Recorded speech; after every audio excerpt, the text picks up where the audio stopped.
বাঙালি খানায় সবাইকে স্বাগত জানাই। আপনারা তো অনেকভাবে কাতলা মাছের রেসিপি করেছেন, একবার আমার মতন করে সহজ পদ্ধতিতে আপনিও শিখে নিতে পারবেন ছোট ছোট টিপস সহ।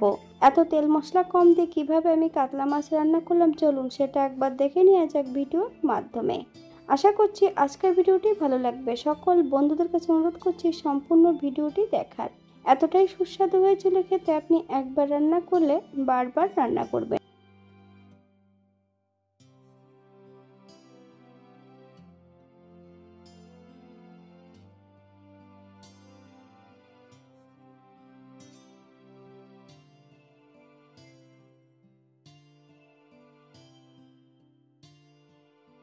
এখানে আমি আগের থেকে বেশ কিছুটা কাতলা মাছ নিয়ে নিয়েছি। কাতলা মাছগুলোকে ধুয়ে পরিষ্কার করে রেখেছি। একই সঙ্গে নিয়ে নিয়েছি 4 টুকরো আলু। মিডিয়াম সাইজের একটা আলু আমি 4 টুকরো করে নিয়েছি। পছন্দ করেন তাহলে আলুর পরিমাণটা বাড়িয়ে দিতে পারেন। হাফ চামচ লবণ আর হাফ চামচ হলুদ গুঁড়ো মাছ এবং আলুর গায়ে বেশ ভালো করে লাগিয়ে নিতে হবে। 10 থেকে 15 মিনিটের জন্য মাছগুলোকে রেস্টে রেখে দিতে হবে। আপনাদের হাতে যদি সময় থাকে আপনারা বেশি সময় রেখে দিতে পারেন।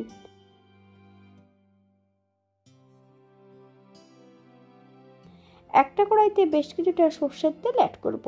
তেল গরম হওয়া পর্যন্ত অপেক্ষা করতে হবে। হাফ চামচ লবণ। তবে মাছ ভাজার সময় যদি কড়াইতে একটু হালকা করে লবণ অ্যাড করা হয় তাহলে মাছগুলো কিন্তু কড়াইয়ের নিচটাতে লেগে যাবে না।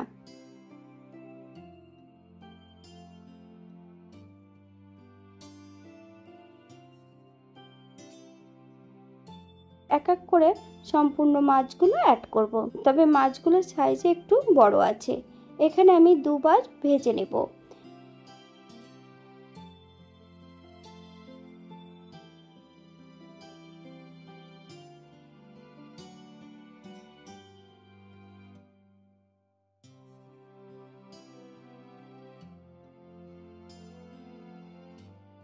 এই পর্যায়ে আমি মাছগুলো তেল থেকে তুলে নেব। আপনারা এর থেকে কম বেশি ভেজে নিতে পারেন। দ্বিতীয়বার আমি একই সঙ্গে মাছ আর আলু ভেজে নেব। বাঙালি রান্না ঘরোয়া উপকরণ দিয়ে। আপনাদের যদি রান্নাগুলো ভালো লাগে তাহলে চ্যানেলটি সাবস্ক্রাইব করে দিয়ে পাশে থাকবেন।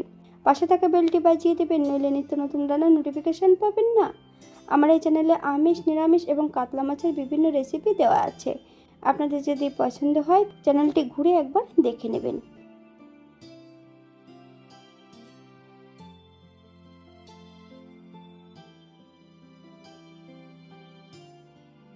একই তেলে রান্না করব। ফোড়নে রেখেছি কালো জিরে। ফোড়ন থেকে সুগন্ধ বেরোলে বেশ কিছুটা টমেটো আর কাঁচা লঙ্কা অ্যাড করুন। হাফ চামচ লবণ। আপনার স্বাদ অনুসারে লবণটা অ্যাড করবেন। টমেটো থেকে যতক্ষণ কাঁচা গন্ধ ছাড়বে ততক্ষণ বেশ ভালো করে টমেটোটা ভেজে নিতে হবে।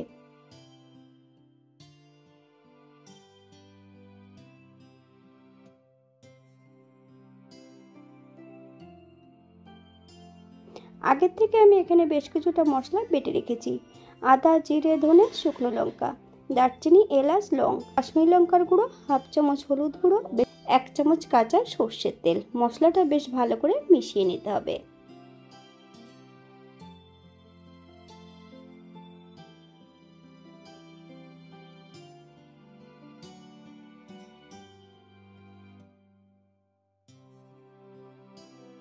এই পর্যায়ে আমি সম্পূর্ণ মশলাটা কড়ার মধ্যে অ্যাড করে দেব। মিডিয়াম আঁচে 2 থেকে 3 মিনিটের মতন মশলাটা বেশ ভালো করে ভেজে নিতে হবে।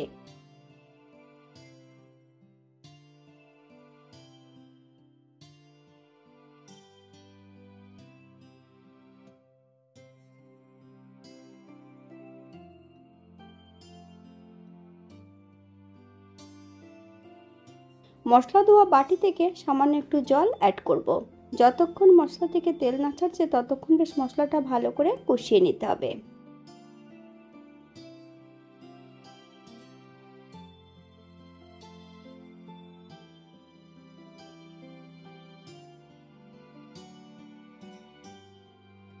সম্পূর্ণ ভেজে রাখা আলু আর মাছগুলো অ্যাড করে দিতে হবে।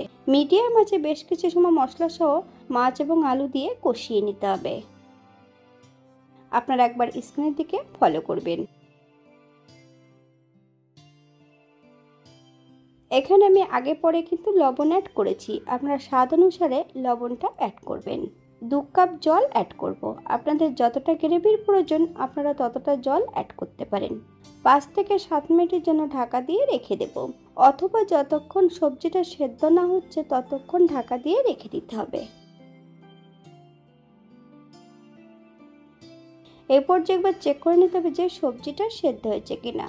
আপনারা যদি চিনি পছন্দ করেন তাহলে এই পর্যায়ে অ্যাড করতে পারেন। বেশ কিছুটা কাঁচা লঙ্কা ফালি দিয়ে অ্যাড করব। হালকা হাতে নেড়ে চেড়ে বেশ ভালো করে মিশিয়ে দিতে হবে। গ্যাসের ফ্লেমটা অফ করে দিয়ে 5 মিনিটের জন্য স্ট্যান্ডিং টাইম দেব, তারপর সার্ভ করব।